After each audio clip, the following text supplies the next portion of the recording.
ನನ್ನ ಪ್ರೀತಿಯ ಕರ್ನಾಟಕ ಜನತೆ ಶುಭ ಮುಂಜಾನೆ. Hey guys, good morning, welcome to my new vlog. ನಾನು ಚೆನ್ನಾಗಿದ್ದೀನಿ, ನೀವೆಲ್ಲೂ ಚೆನ್ನಾಗಿದ್ದೀರಿ ಅಂತ ನಾನು ಅಂದ್ಕೊಂಡಿದ್ದೀನಿ. ಹಾಗಿದ್ರೆ ಇವತ್ತಿನ ಲಾಗ್ನ ಸ್ಟಾರ್ಟ್ ಮಾಡೋಣ. ಇವತ್ತು ಬೆಳಗ್ಗೆ ಬೇಗನೆ ಎದ್ದು ವಾಕಿಂಗ್ ಹೋಗಿ ಬಂದಿವ್ರಿ. ಜಸ್ಟ್ ನಮ್ಮ ಫ್ರೆಶ್ ಅಪ್ ಆಗಿ ಯಾರ್ಯಾರು ಏನೇನು ಮಾಡ್ತಿದ್ರು ಒಂದ್ಸಲಿ ಚೆಕ್ ಮಾಡೋಣ. Hi Blacky, good morning. Almost ಎಲ್ಲರೂ ನಾಷ್ಟ ಸ್ಟಾರ್ಟ್ ಮಾಡ್ರಿ ನೋಡಿರಿ. ಹಾಯ್ ಅಮ್ಮ, ಗುಡ್ ಮಾರ್ನಿಂಗ್. ತಂಗಮ್ಮ, ಮತ್ತೇನು ಸಮಾಚಾರ? ಸಾಕು ಸೈಡ್ ಲುಕ್ ಸಾಕು. ಏನಮ್ಮ ಪ್ಲ್ಯಾನ್ಸ್ ಇವತ್ತು? ಹೌದಮ್ಮ, ಓಕೆ. ಆಗಲಮ್ಮ, ಹ್ಯಾಪಿ ಜರ್ನಿ, ಆರಾಮ್ ಹೋಗ್ಬಿಡಿ. ಹಾಂ, ನಾವಿನ್ನ ಫ್ರೆಶ್ ಅಪ್ ಆಗಿಲ್ಲ ರೀ. ಫ್ರೆಶ್ ಅಪ್ ಆಗಿ ನಾವು ಬ್ರೇಕ್ಫಾಸ್ಟ್ ಮಾಡೋಣ ಅಂತ.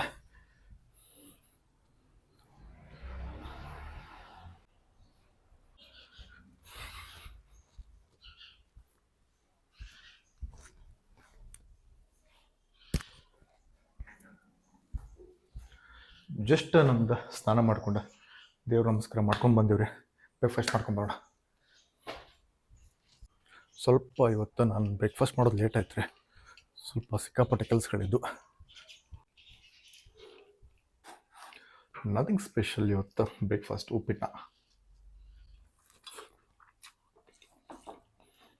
ಉಪ್ಪಿಟ್ಟಿದ್ದೆ ಬಿಸಿದ್ದಾವೆ ತಿನ್ಬೇಕ್ರಿ. ತಂಪಾದ್ಮೇಲೆ ತಿಂದರೆ ಭಾಳ ಬೇಜಾರಾಕೈತೆ. ಬಟ್ ಇವತ್ತು ಪರಿಸ್ಥಿತಿ ಹಂಗಿದೆ, ಏನು ಮಾಡೋಕೆ ಬರೋಲ್ಲ.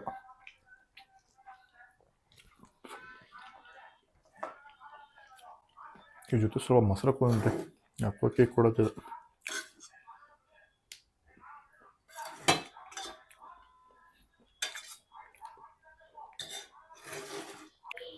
ಜಸ್ಟ್ ನಾಷ್ಟ ಮುಗಿತಾರೆ, ಹೊರಡೋಣ.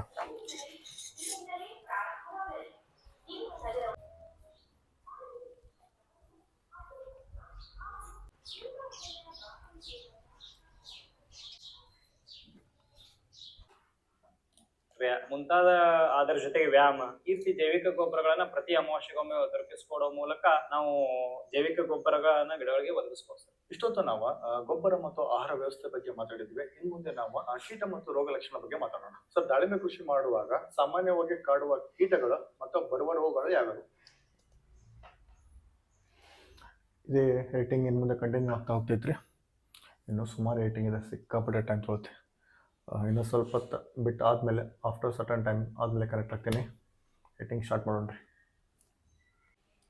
ಸರ್, ಅದಕ್ಕೆ ನಾವು BBD ಅಂತ ಕರೀತೀವಿ ಸರ್. ಇಲ್ಲಿ BBD ನೀವು ಇನ್ನೊಂದಷ್ಟು ಕೆಲವೊಂದಿಷ್ಟು ಅಂಶಗಳನ್ನು ಸೇರಿಸಿ ಸರ್. BBD ಬರ್ಲಿಕ್ಕ ಹಲವಾರು ದಾರಿಗಳು ಕೂಡ ಅವ ಸರ್. ನಮ್ಮ ಏರಿಯಾದಲ್ಲಿ ಯಾರಾದರೂ ಪ್ಲಾಟ್ ಈ BBD ಇಂದ ಇನ್ಫೆಕ್ಷನ್ ಆಗಿದ್ರೆ ಆ ಗಾಳಿಯ ಮುಖಾಂತರ ಕೂಡ ನಮ್ಮ ಗಿಡಗಳಿಗೆ ಬರುವ ಸಾಧ್ಯತೆ ಇರುತ್ತೆ ಸರ್. ಆಮೇಲೆ ಚಾಟ್ನಿ ಬಂದಿರ್ತಾರಲ್ಲ ಸರ್, ಆಲ್ರೆಡಿ ಅವರು ಬೇರೆ ದುಂಡಾಣು ಅಂಗುಮಾರಿ ಇದ್ದ ತೋಟಕ್ಕೆ ಹೋಗಿ ಚಾಟ್ನಿ ಮಾಡಿ ಬಂದು ನಮ್ಮಲ್ಲಿ ಪ್ರೂನಿಂಗ್ ಮಾಡ್ತಿದ್ರಂದ್ರೂ ಕೂಡ ನಮ್ಮ ಆ ಕತ್ತರಿಯ ಜೊತೆ ಬ್ಯಾಕ್ಟೀರಿಯಾ ಬಂದು ನಮ್ಮ ಸಸಿಗಳಿಗೆ ಇನ್ಫೆಕ್ಷನ್ ಆಗೋ ಚಾನ್ಸಸ್ ಇರುತ್ತೆ ಸರ್. ಇದೊಂದು. ಆಮೇಲೆ ನಾವು ಈಗಾಗಲೇ ಹೇಳಿದಂತೆ ಆ ಸಸಿಗಳ ಜೊತೆನೆ ಬ್ಯಾಕ್ಟೀರಿಯಲ್ ಡೈಟ್ ಬರುವ ಸಾಧ್ಯತೆ ಕೂಡ ಇರುತ್ತೆ ಸರ್. ಈ ಲಂಪ್ ಅಂತ ಕೂಡ ನೀವು ಹೇಳಿದಂತೆ ಆ BBD ಅಥವಾ ದುಂಡಾಣಂಗುಮಾರಿ ನಮ್ಮ ಪ್ಲಾಟ್ಗೆ ಬರುತ್ತೆ ಸರ್. ಇದೊಂದು ದಾರಿ. ಇನ್ನೂ ನಾವು ಸೊರಗ ರೋಗದ ಬಗ್ಗೆ ಈಗಾಗಲೇ ಹೇಳಿದೆ ಸರ್. ಇಲ್ಲಿ ಸೊರಗ ರೋಗದ ನಿಯಂತ್ರಣ ಮಾಡೋಕೆ ಸಮಗ್ರವಾದ ನಿರ್ವಹಣೆ ಅಗತ್ಯವಾಗಿದೆ ಸರ್. ಸಮಗ್ರವಾದ ನಿರ್ವಹಣೆ ಅಂದ್ರೆ ಒಂದೊಂದು ಅಂಶಗಳನ್ನು ತೆಗೆದುಕೊಳ್ಳೋಣ ಸರ್. ಈಗ ಸೊರಗ ರೋಗ ಬರ್ಲಿಕ್ಕೆ ಕಾರಣ ಏನು ಅಂದ್ರೆ ಸರ್, ನಿಮ್ಯಾಟೋಡ್ ಸರ್. ಈ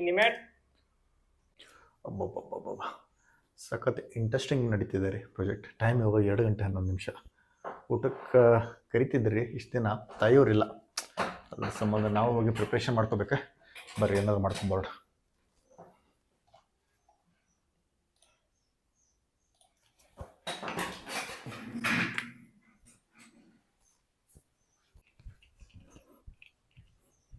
ಸ್ಟೆಫಿ ಮಲಗಿದೆ ನೋಡ್ರಿ. ಮತ್ತೇನಪ್ಪ ಸಮಾಚಾರ?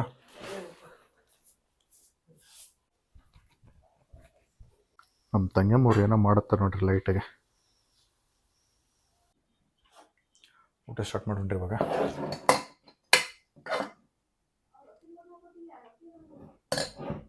ಹಾಂ,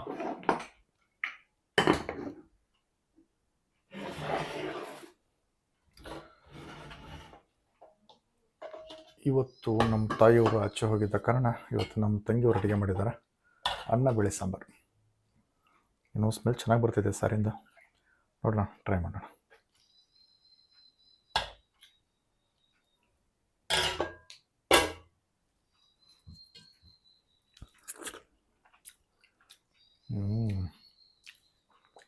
ಚೆನ್ನಾಗಿದೆ, ಟೇಸ್ಟ್ ಡಿಫ್ರೆಂಟ್ ಆಗಿದೆ ಒಂಥರ.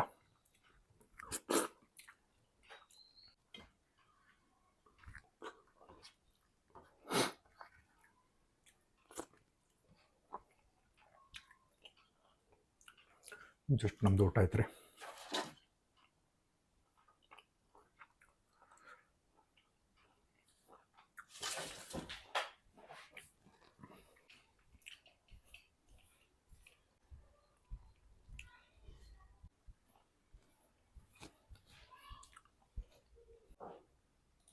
ಹಲವಾರು ಕೀಟಗಳ ಟ್ರಿಪ್ಸ್ ಮತ್ತು ಅಪಿಡ್ಸ್ಗಳ ಪ್ರಾಬ್ಲಮ್ ಕೂಡ ಇದರಲ್ಲಿ ಇರ್ತದೆ. ಇವೆಲ್ಲವನ್ನ ನಾವು ನಿಯಂತ್ರಣ ಮಾಡಿ ಸಮತೋಲಿತವಾದ ಪೋಷಕಾಂಶಗಳನ್ನು ಕೊಟ್ಟು 2 ತಿಂಗಳಲ್ಲಿ ಫ್ಲವರಿಂಗ್ ಮತ್ತು ಫ್ರೂಟ್ ಸೆಟ್ಟಿಂಗ್ ಸ್ಟೇಜ್ ಅನ್ನ ನಾವು ಯಶಸ್ವಿಗೊಳಿಸ್ತೇವೆ ಅಂದ್ರೆ ಮುಂದೆ ಫ್ರೂಟ್ ಡೆವಲಪ್ಮೆಂಟ್ ಸ್ಟೇಜ್ ಹೋಗ್ತದೆ ಸರ್. ಫ್ರೂಟ್ ಡೆವಲಪ್ಮೆಂಟ್ ಅಲ್ಲಿ ಆಲ್ರೆಡಿ ಸೆಟ್ಟಿಂಗ್ ಆದ ಫ್ರೂಟ್ ಗಳ ಬೆಳವಣಿಗೆ ಆಗ್ತದೆ ಸರ್. ಡೆವಲಪ್ಮೆಂಟ್ ಅದು ಒಂದ್ 2 ತಿಂಗಳು ಪೀರಿಯಡ್ ಇರ್ತದೆ ಸರ್. ಲಾಸ್ಟ್ 2 ತಿಂಗಳು ಏನಿರ್ತದೆ ಅಂದ್ರೆ fruit maturity and harvesting stage ಇರ್ತದೆ ಸರ್. ಫ್ರೂಟ್ ಮೆಚುರಿಟಿ ಸ್ಟೇಜ್ ನಲ್ಲಿ ಏನಿರ್ತದೆ ಅಂದ್ರೆ ಸರ್, ಕಾಯಿಗೆ ಬಣ್ಣ ಬರ್ತಿರ್ತದೆ ಸರ್, ಆಮೇಲೆ ಅದ್ರ ತೂಕ ಹೆಚ್ಚಾಗ್ತಿರ್ತದ, ಶುಗರ್ ಬರ್ತಿರ್ತದ. ಹೀಗಾಗಿ ಆ ಸಂದರ್ಭದಲ್ಲಿ ನಾವು ಅದು ಮೇಕಪ್ ಮಾಡುವ ಕಾಲ ಸರ್. ಅಂದ್ರೆ ಕಾಯಿ ಆಕರ್ಷಕವಾಗಿ ಕಾಣುವ ಕಾಲ ಅದು fruit maturity and harvesting stage. ಈ ರೀತಿ 5 ಹಂತಗಳ ಒಂದು ಭಾರನಲ್ಲಿ ಇರ್ತದೆ ಸರ್. ಇದು ಅಂಬೆ ಭಾರದ ಸರ್. ಅದೇ ರೀತಿ ಮೃಗಭಾರದ ಕೂಡ ಇದೇ ರೀತಿ ಸೈಕಲ್ ವರ್ಷ ಪೂರ್ತಿ ಎಲ್ಲಾ ಭಾರಗಳಿಗೂ 5 ಹಂತಗಳು ಇರ್ತದೆ ಸರ್. ಸಸ್ಯ ಒಂದು ವಿಶ್ರಾಂತಿ ಹಂತ, ಇನ್ನೊಂದು ಸ್ಟ್ರೆಸ್ ಪೀರಿಯಡ್, ಆಮೇಲೆ flowering and fruit setting, fruit development, maturity and harvesting stage sir. ಈ ರೀತಿ ಪೂರ್ತಿ ಸೈಕಲ್ ಇರ್ತದೆ ಸರ್. ಸರ್, ನೀವು ಸುಮಾರು 5 ವರ್ಷಗಳಿಂದ ಅವರ ಮಾರ್ಗದರ್ಶನದಲ್ಲಿ ದಾಳಿಂಬೆ ಕೃಷಿಯನ್ನ ಮಾಡ್ತಾ ಇದ್ದಾರೆ.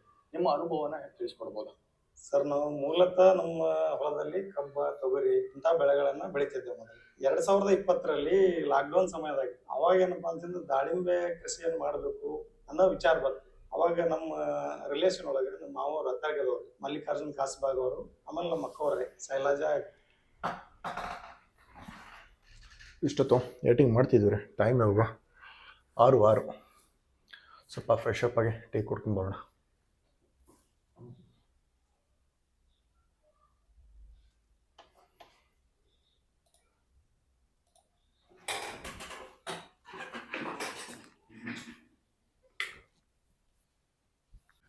ಜಸ್ಟ್ ನಾವು ಟೀ ಕುಡ್ದೆ ನಮ್ಮನ್ನ ಸ್ಟೆಫಿನ ವಾಕ್ ಕರ್ಕೊಂಬಂದಿವಿ ರೀ.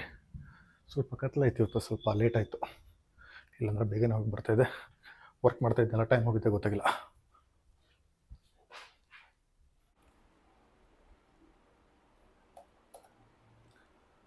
ಫುಲ್ ಡೇ ಇವತ್ತು ವರ್ಕ್ ಮಾಡೋದೇ ಐತ್ರಿ. ಬೆಳಗ್ಗಿಂದ 7 ಗಂಟೆ ಆಯಿತು ಟೈಮ್ ಇವಾಗ. ಕಂಟಿನ್ಯೂಸ್ ವರ್ಕ್ ಎಡಿಟಿಂಗು ಜಸ್ಟ್ ಒಂದು 50% ಕಂಪ್ಲೀಟ್ ಆಗಿದೆ. ಇನ್ನೊಂದು 50% ಇದೆ.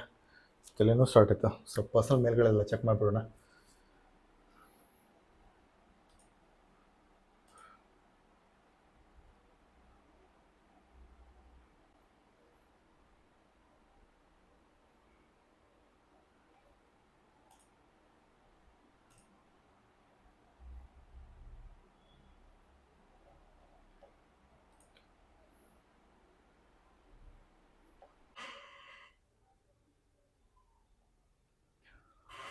ಇವತ್ತು ಮಾತ್ರ ಸಿಕ್ಕಾಪಟ್ಟೆ ವರ್ಕ್ ಆಯ್ತು ರೀ. ಇವತ್ತಿನ ದಿನ ಇದಾಗಿತ್ತು ರೀ. ಲೈಫ್ ಒಳಗೆ ಗಿಚ್ಚಿರ್ಬೇಕಂದ್ರೆ ಬೆಳಿಬೇಕು, ಹುಚ್ಚಿರ್ಬೇಕು, ಮನಸ್ಸೊಳಗೆ ಕಿಚ್ಚಿರ್ಬೇಕು. ನಾವು ಮಾಡಿದ ಕೆಲಸಗಳೆಲ್ಲ ಮುಂದೊಂದು ದಿನ ದಂತಕಥೆಗಳಾಗ್ತವೆ. Thank you so much for watching. Stay tuned for the new vlog. ಎಂದಿನಂತೆ ಇವತ್ತಿನ ವ್ಲಾಗ್ನ ಮುಗಿಸೋ ಸಮಯ. ನಿಮ್ಮ ಪ್ರೀತಿ ಪ್ರೋತ್ಸಾಹ ಆಶೀರ್ವಾದ ಸದಾ ಆದಮೇಲೆ ಇರಲಿ ಅಂತ ಕೇಳ್ಕೊಳ್ತಾ ಮತ್ತೆ ಮುಂದಿನ ವಿಡಿಯೋದಲ್ಲಿ ಸಿಗ್ತೀನಿ. ಒಂದು ವೇಳೆ ನನ್ನ ವಿಡಿಯೋ ನಿಮಗೆ ಇಷ್ಟ ಪ್ಲೀಸ್ ಲೈಕ್ ಮಾಡಿ, ಶೇರ್ ಮಾಡಿ, ಹಾಗೆ ನನ್ನ ಚಾನಲ್ ಸಬ್ಸ್ಕ್ರೈಬ್ ಮಾಡಿ. ನಿಮ್ಮ ಅಭಿಮಾನಿ ಮಂಜುನಾಥ್. ನಿಮ್ಮದೇ ಧನ್ಯವಾದಗಳು. ಬಾಯ್.